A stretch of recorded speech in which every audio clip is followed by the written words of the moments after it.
শুরু করছি অন্তরালে আগুন, লিখনিতে তানিশা সুলতানা, পর্ব সংখ্যা ২১। টানা ২ দিন পরে হুঁশ ফিরল স্নেহার। প্রচণ্ড জ্বর এবং শারীরিক দুর্বলতার কথা বলারও শক্তি ছিল না।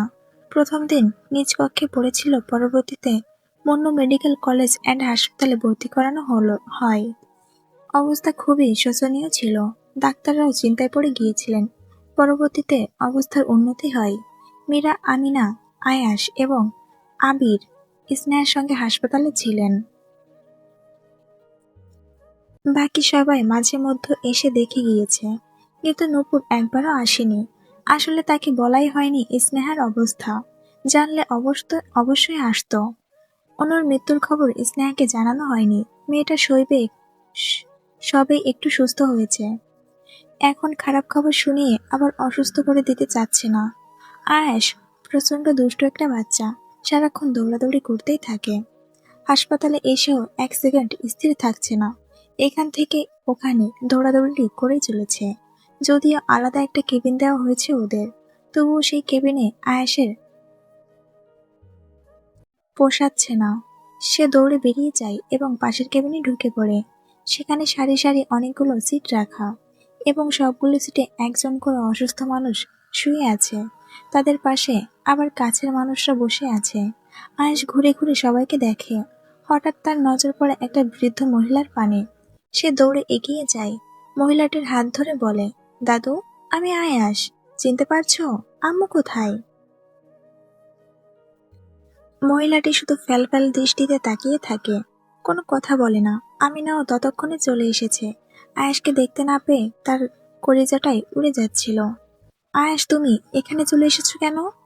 কিছুটা রাগান্বিত স্বরে বলে আমিনা। আয়াস মুখ কালো করে জবাব দেয়, দাদু আমায় চিনতে পারছেন না? আমিনা এক পলক বৃদ্ধ মহিলার পানে তাকায় এবং পরবর্তীতে আয়াসের হাত ধরে টেনে নিয়ে যায়। নিজেদের কেবিনের সামনে আসতেই দেখতে পায় না নোয়ানকে। বরাবরের মতো ঠোঁটের ভাঁজে সিগারেট দেখে এদিক ওদিক তাকিয়ে কিছু খুঁজছে। পাশে বল্টু দাঁড়িয়ে আছে। আমিনা বলে ওঠে, আব্বা, তুমি এখানে? স্নেহাকে দেখতে এসেছি আম্মু, ও ভেতরে আছে, যাও। নয়ন বল্টুকে বাইরে অপেক্ষা করতে বলে ভেতরে ঢুকে পড়ে।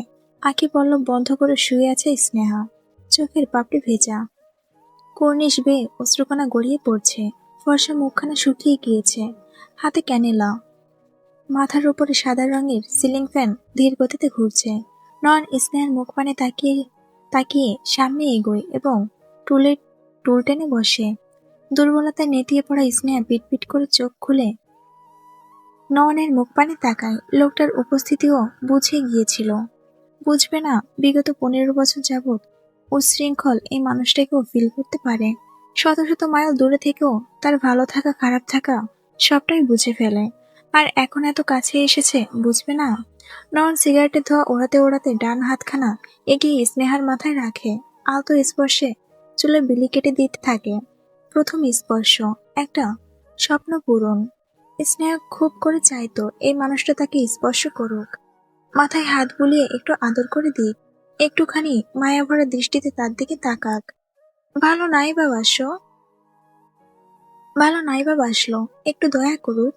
সব চাওয়াগুলো পূরণ হয়ে গেল যেন আজকে। আহা, প্রশান্তিতে বুকটা ভরে ওঠে। আনন্দের অশ্রুকণা গড়াতে থাকে অনবরত। তীর তীর করে কেঁপে ওঠা ঠোঁট মেলে একটু হাসার চেষ্টা করে। বিড়বিড় করে বলে ওঠে, এখন যদি মৃত্যু এসেও দুয়ারে দাঁড়ায়, আমি হাসি মুখে তাকে গ্রহণ করতে প্রস্তুত। আমার আর কিচ্ছু চাওয়া পাওয়ার নেই। নয়ন শুনতে পায় কথাগুলো। সিগারেট টান দিয়ে ধোঁয়া উড়াতে উড়াতে বলে, নিজেকে এত তুচ্ছ ভাবিস না, জীবনটা অনেক বড়। কিন্তু মৃত্যুতেই জীবনের সমাপ্তি। এভাবে বেঁচে থাকতে পারবি? মরছি না তো, বেশ চলে যাচ্ছে। কি চাই তোর? কিচ্ছু চাই না, শুধু আমার সঙ্গে একটু ভালো করে কথা বললেই হবে। আর মানসিক শান্তি আপনি। আমার মানসিক শান্তি আপনি। একটু থেমে আবার বলে, পুনর্জন্ম হবে না নোয়ান, এই জন্মেও আপনাকে পেলাম না। যদি আমারই না হবে, এত যত্ন করে মায়ায় ফেলবেন কেন? নওয়ান জবাব দেয় না, চলে যাওয়ার উদ্দেশ্যে পা বাড়ায়। দরজা অবধি গিয়ে আবার থেমে যায়, পেছন ফিরে তাকিয়ে বলে, যখন মায়া মায়া বাড়িয়ে লাভ হয় না, তখন মায়া কাটাতে শিখতে হয়। তোর জন্য চাঁদ আমায় ভুল বুঝুক, এটা আমি চাই না। যখন মায়া বাড়িয়ে লাভ হয় না, তখন মায়া কাটাতে শিখতে হয়। তোর জন্য চাঁদ আমায় ভুল বুঝুক, এটা আমি চাই না। চলে যায় নয়ন। চোখ ভর্তি পানি নিয়ে শুকনো ঠোঁট মেলে একটু হাসার চেষ্টা করে স্নেহা। আপনাকে পেয়ে গেলে আমায় এত যত্ন করে দুঃখ দিত কে? আমার পরিপূর্ণ জীবনে অপূর্ণতার ছায়া খুঁজে পেতাম কোথায়? কোথায় পেতাম এমন হাহাকার রাত্রি? এই যে আমার ঘুম হয় না, মাঝরাতে হঠাৎ ঘুম ভেঙে যায়। আপনাকে না পাওয়ার দুঃখে কান্না পাই। আমি বালিশ দিয়ে মুখ চেপে নিঃশব্দে কাঁদি। বিশ্বাস করুন, মাঝে মধ্যে দম বন্ধ হয়ে আসে আমার। মনে হয় মৃত্যু বুঝি দুয়ারে এসে দাঁড়িয়েছে। ওই মুহূর্তে চোখ বন্ধ করে আপনার মুখখানায় স্মরণ করি। আপনি আমার হলে মাঝরাতে ঘুম ভেঙে গেলে পাশ ফিরে আপনাকে পেতাম। কান্না করার কারণ খুঁজে পেতাম কোথায়? আপনাকে পেয়ে গেলে সুখ এবং শান্তিতে একটা জীবন অনায়াসে কেটে যেত। দুঃখের মূল্য বুঝতাম কিভাবে? ভালোই হয়েছে আপনাকে পাইনি। বলতে বলতে উচ্চস্বরে কেঁদে ওঠে স্নেহা। মানতে পারছে না, বাঁচতে বড্ড কষ্ট হয়। উপরে উপরে ভালো আছি বোঝালেও ভেতর ভেতরে দুমড়ে মুচড়ে শেষ হয়ে যাচ্ছে। রাঙামাটির ঝুলন্ত ব্রিজের নিচে মানুষের হাড্ডি পাওয়া গিয়েছে। লাশটা কার শনাক্ত করতে ওইগুলো ল্যাবে পাঠানো হয় এবং নায়েব তালুকদারের সঙ্গে ডিএনএ ম্যাচ করেছে। তখনই ডাক্তারদের কাছে কল আসে। কোনো শুভাকাঙ্ক্ষী জানায়, এই নায়েব তালুকদারের অবৈধ ছেলে আবির তালুকদার, তাকে মজনু তালুকদার খুন করিয়েছে। বাংলাদেশের প্রধানমন্ত্রী, তাকে নিয়ে সিক্রেট কোনো নিউজ মানে সেটা ভাইরাল। আর সন্তানের বিষয়টা সামনে আনতে পারলে তাদের ল্যাব রিসার্চ এবং সুনাম দ্বিগুণ বেড়ে যাবে। এই চান্স কিছুতেই হাতছাড়া করা যাবে না। ডাক্তার ফয়সাল আরেফিন তখনই যুগের বার্তা সংবাদ অফিসে কল করে তাদের কিছু সাংবাদিক পাঠিয়ে দিতে। ঘণ্টাখানেকের ব্যবধানে দুজন সাংবাদিক চলে আসে। ডাক্তার আরেফিন ক্যামেরার সামনে বসে স্মার্টলি বলতে থাকে, রাঙামাটির ঝুলন্ত ব্রিজের নিচ থেকে কোনো এক অজ্ঞাত ব্যক্তির বুকের পাঁজর, হাত পা এবং মাথার গুলি পাওয়া গিয়েছে। জীবজন্তু ছিঁড়ে ছিঁড়ে ছিঁড়ে মাংস খেয়ে নিয়েছে। মৃত ব্যক্তির ডিএনএ টেস্ট করে নায়েব তালুকদারের সঙ্গে মিল পেয়েছি এবং আমরা খোঁজ নিয়ে জেনেছি আবির তালুকদার নিখোঁজ। পোস্টমর্টমের রিপোর্ট অনুযায়ী আনুমানিক 18খানা বুলেটের আঘাত প্রাণ হারিয়েছে আবির। একটি গুলি আমরা শনাক্ত করতে পেরেছি এবং সেই গুলি যে পিস্তল থেকে বেরিয়েছে সেটি মজনু তালুকদারের কাছে রয়েছে। সব মিলিয়ে আমাদের ধারণা, নায়েব তালুকদারের অবৈধ সন্তানকে মেনে নিতে পারেননি মজনু তালুকদার, যার ফলে এমন নির্মমভাবে হত্যা করেছে। যুগের বার্তা সহ সকল টিভি চ্যানেলের ব্রেকিং নিউজ চলছে এটাই।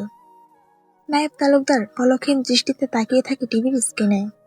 এক মুহূর্তের জন্য হলেও তার বুকটা কেঁপে ওঠে। আবির তার সন্তান, কখনোই বাবার দায়িত্ব পালন না করলেও এই সত্যটা মিথ্যা হয়ে যাবে না? 50 বছর জীবনে সে বহু মানুষকে খুন করেছে, বহু মায়ের বুক খালি করেছে, কোনোদিনও এতটুকু অনুশোচনা হয়নি, বরং ভীষণ আনন্দ পেয়েছে। তবে শুক্রবারে অনুর বাবার কান্না দেখে নায়েব তালুকদারের দুঃখ হয়েছে।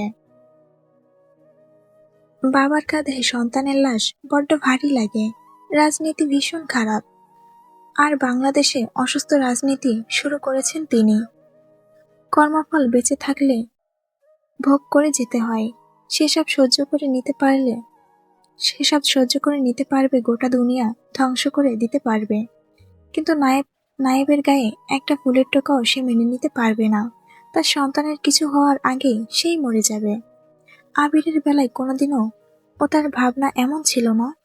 ওর মৃত্যুতে ওনার কিছু যায় আসে না, কিন্তু আসলেও সেটা নয়। রক্ত যে কথা বলে। আবিরের মৃত্যুতে কষ্ট হচ্ছে নায়েব তালুকদারের।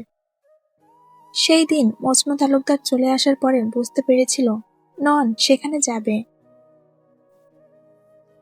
আর নূপুর ভীষণ চালাক মেয়ে, সে কোনো না কোনো প্রমাণ ঠিকই সংগ্রহ করে রেখেছে। সেটা নয়নের হাতে পড়লে বা অভির হাতে পড়লে সব শেষ হয়ে যাবে। তাই তো আবিরকে পাঠিয়েছিল নূপুর এবং অনুকে মেরে ফেলতে। ছেলেটা এভাবে ধরা পড়ে যাবে স্বপ্নে ভাবেনি নায়েব তালুকদার। লাঠি ভর দিয়ে রাগে ফুঁসতে ফুঁসতে ড্রয়িং রুমে প্রবেশ করে মজনু তালুকদার, তার পেছন পেছন সবিতা বেগম। এসব তথ্য মিডিয়া কি করে পেল? মজনুর প্রশ্নে সবিতা বলে ওঠে, বাড়িতে কালসাপ পুষলে মিডিয়া খবর পাবে না? ওই মেয়েই সব বলেছে। তাছাড়া নূপুর ছাড়া এসব বিষয় কেউ জানে না। নায়েব তালুকদার কপাল কুঁচকে বলে, অনেক কষ্টে প্রধানমন্ত্রী হয়েছি আমি, কোনো বাধা বিপত্তি চাইছি না। সবিতা বলে, তাহলে ওই মেয়েকে সরিয়ে দাও। চেষ্টা তো কম করা হলো না। সবিতা কুটিল হেসে বলে ওঠে, জানে মেরে দিলে মিডিয়ার সন্দেহ হবে। তাকে মানে মরতে তাকে মানে মারতে হবে। বেঁচে থাকবে কিন্তু সমাজে মুখ দেখাতে পারবে না। নবাব তালুকদার সিগারেটে আসক্ত জানত নূপুর, কিন্তু মদও খায় এটা জানা ছিল না। তবে কি পৃথিবীর সকল নেশাতেই আসক্ত তিনি? হতেই পারে, বেয়াদব কিনা। এই যে লোকটা এখন সুইমিং পুলের পাশে বসে পানিতে পা ডুবিয়ে আছে, এক হাতে আঙ্গুলে সিগারেট এবং আরেক হাতে ড্রিঙ্কসের গ্লাস, ক্ষণে ক্ষণে তাতে চুমুক দিচ্ছে, আবার একই তালে সিগারেট টানছে। সাদা রঙের টাইসের আলোতে তার মুখ স্পষ্ট। কালো রঙের টি শার্টটি বুকের কাছে খানিকটা ভিজে আছে, হয়তো মুখ থেকে ড্রিঙ্কস পড়েছে। বল্টু পাশে বসে ঝিমোচ্ছে। কিছুদিন হলো ঠিকঠাক ঘুমাতে পারেনি। আজকে জম্পেশ একটা ঘুম দরকার ছিল, কিন্তু নয়নকে একা রেখে যেতে ইচ্ছা করছে না। স্নেহা তার কক্ষের ব্যালকনিতে বসে আছে, দেওয়ালে মাথা ঠেকিয়ে। তার দৃষ্টি নয়নের পানে। নূপুর ব্যালকনিতে দাঁড়িয়ে আছে। রাত 11টা বেজে 5 মিনিট। কারোরই ঘুমাতে যাওয়ার তাড়া নেই, অথচ নির্ঘুম কাটিয়েছে কত রাত জানা নেই। আসমানে থালার মতো বিশাল চাঁদ উঠেছে। চাঁদের পাশে হাজারটা তারা জ্বলজ্বল করছে, ভীষণ সুন্দর দেখাচ্ছে। এমন একটা সুন্দর রাতে বেওথা ব্রিজের উপর দাঁড়িয়ে খোলা আসমান দেখার বড্ড শখ নূপুরের, কিন্তু কখনো পূরণ হয়নি শখখানা। এই চাঁদ, কাম হেয়ার। বড্ড শান্ত নয়নে নূপুরের পানে তাকিয়ে বলে ওঠে নোয়ান। চমকে ওঠে স্নেহা আর নূপুর, দুজনে ভাবনায় বিভোর ছিল। বল্টুও চমকায়, সাথে সাথে তার ঘুম ছুটে পালায় কোথায়। তাড়াহুড়া করে বলে ওঠে, কিছু বললেন ভাই? নন দুই পাশে মাথা নাড়িয়ে না বোঝায়। বল্টু তবুও সন্দিহান দৃষ্টিতে তাকিয়ে থাকে। নূপুর বুকে হাত দিয়ে জোরে শ্বাস টেনে গলা পেঁচানো ওড়নাখানা চাদরের মতো গায়ে জড়িয়ে পড়ে নেয়। তারপর 1 পা 2 পা করে কক্ষ থেকে বের হয়। ড্রয়িং রুমে দেখা হয়ে যায় মজনু তালুকদারের সঙ্গে। কেমন কুটিল দৃষ্টিতে তাকিয়ে আছে তার মুখ পানে। নূপুর বাঁকা হেসে বলে, আপনাদের বধিবে যে এই বাড়িতেই থাকছে সে। সময় কিন্তু বড্ড কম, এখনই দেখিয়ে দিন কলিজায় আছে কত দম। মজনু দাঁড়িয়ে পড়ে, আঙুল তুলে বলে, বাঘের গুহায় ঢুকে বাঘের সাথে যুদ্ধে নেমেছ মেয়ে? লিখে রাখুন, এই বাঘদের কলিজা কেটে ছিঁড়ে কুকুর দিয়ে খাওয়াবো। It's my challenge. বলে বড় বড় পা ফেলে চলে যায়। মজনু তালুকদার তাতে দাঁত চেপে তাকিয়ে থাকে। এই মেয়েকে আর এক মুহূর্ত সহ্য হচ্ছে না। যত দ্রুত সম্ভব তাকে বিনাশ করতে হবে, হবেই। নূপুর নয়নের কাছাকাছি যেতেই শুনতে পায় লোকটা গান গাইছে। কিভাবে বোঝাবো তোমাকে কতটা ভালোবাসে এমন, এখানে ওখানে তোমাকে খুঁজে যায় পাগলের মতো। তুমি হয়তো বা ভালোবাসো না আমায় আজও, আমি শুরু থেকেই চাই তোমায়। যত দেখি তোমাকে মন শিউরে ওঠে, ছন্দরা ছন্দ হারায়। তুমি ছুঁয়ে ছুঁয়ে আমায়, তুমি ছুঁয়ে দেখো আমায়, আমাকে জড়িয়ে বুকে রেখে দাও। মানতেই হবে, প্রফেশনাল সিঙ্গার তিনি। খালি গলায় এত সুন্দর গান গাইতে কয়জন পারে? নয়ন তালুকদার বেস্ট। নূপুরের দিকে চোখ পড়তে গান থেমে যায়। সিগারেট টান দিয়ে বলে, বলো তো পৃথিবীতে চাঁদ আছে? নূপুর কিছু বলার আগে বল্টু বলে ওঠে, দুইটা, একটা আসমানে আর একটা আমার ভাইয়ের ঘরে। নূপুর কপাল কুঁচকায়, এটা বলার জন্য এখানে আনলো? মনের কথাটাও বুঝে ফেলল নয়ন। সে বলে, না, এই সুন্দর জ্যোৎস্নায় তোমার হাত ধরে বেওতা ব্রিজে হাঁটতে মন যাচ্ছে, যাবে আমার সাথে? স্নেহা আঁখি পল্লব বন্ধ করে ফেলে, বিড়বিড় করে বলে, কতটা ভালোবাসলে আপনার মনে জায়গা পাওয়া যেত? আল্লাহর কাছে কিভাবে চাইলে তিনি আপনাকে আমায় দিত। বিশ্বাস করুন, আমার জানা নেই। জানা থাকলে সেভাবেই চাইতাম। পৃথিবীতে এমন যদি কোনো জায়গা থাকতো যেখানে গেলে আপনাকে পাওয়া যাবে, আমি সেখানেই যেতাম। আপনাকে পাওয়ার জন্য গোটা দুনিয়ার সাথে যুদ্ধ করতে প্রস্তুত ছিলাম আমি, কিন্তু হেরে গেলাম সে ভাগ্যবতীর কাছে, যাকে আপনি ভালোবাসেন। যুদ্ধ ছাড়াই পরাজয় মেনে নিলাম।